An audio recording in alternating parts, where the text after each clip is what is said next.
Hello बच्चों, चलिए प्रश्न को पढ़ते हैं और समझते हैं। गणितीय आगमन के प्रथम सिद्धांत का विवरण कीजिए। तो हमें गणितीय आगमन के सिद्धांत का बच्चों यहाँ पर विवरण देना है। सबसे पहले हम मुख्य अवधारणा लिख लेते हैं। तो प्रश्न के लिए मुख्य अवधारणा, जिसकी सहायता से इस प्रश्न को हल किया जाएगा। तो मुख्य अवधारणा में हम गणितीय आगमन का सिद्धांत लिखेंगे। गणितीय गणितीय आगमन का सिद्धांत सिद्धांत तथा उसके उसके चरण, ये हमारी मुख्य अवधारणा होगी गणितीय आगमन का सिद्धांत, और हम उसके चरणों को यहाँ पर लिखेंगे। आइए अब हम सबसे पहले इसका विवरण देते हैं। तो अब हम लिखते हैं गणितीय, यहाँ से लिख देता हूँ बच्चों इसको मैं, गणितीय गणितीय आगमन का प्रथम सिद्धांत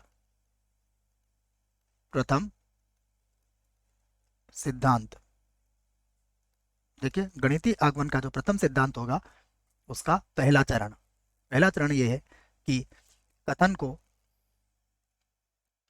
कथन को P ऑफ n के बराबर बराबर मानना। यह बात होगी जहां n धनात्मक पूर्णांक या प्राकृत संख्या होगी बच्चों। उसके बाद दूसरी बात होगी इसमें, n बराबर 1 पर P ऑफ n की सत्यता की जांच और ये सत्य होगा तभी हम प्रश्न को आगे बढ़ाते हैं। तीसरी बात है इसकी कि n बराबर k पर P ऑफ n को सत्य मानना,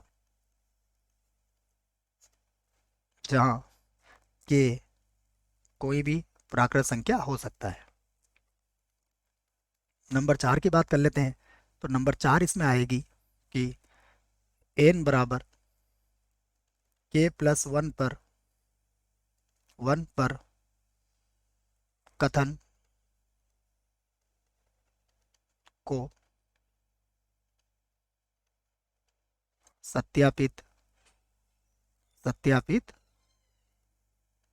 करना। और यदि ऐसा हो जाता है तो गणितीय आगमन के सिद्धांत से कथन क्या होता है, सभी प्राकृत संख्याओं पर सत्यापित हो जाता है करना। तो अभी इस स्थिति के बाद P of n belongs to n पर सत्य होगा। यह हमारे गणितीय आगमन के प्रथम सिद्धांत का विवरण है बच्चों। आशा करता हूं आपको इस प्रश्न का उत्तर समझ में आया होगा। धन्यवाद।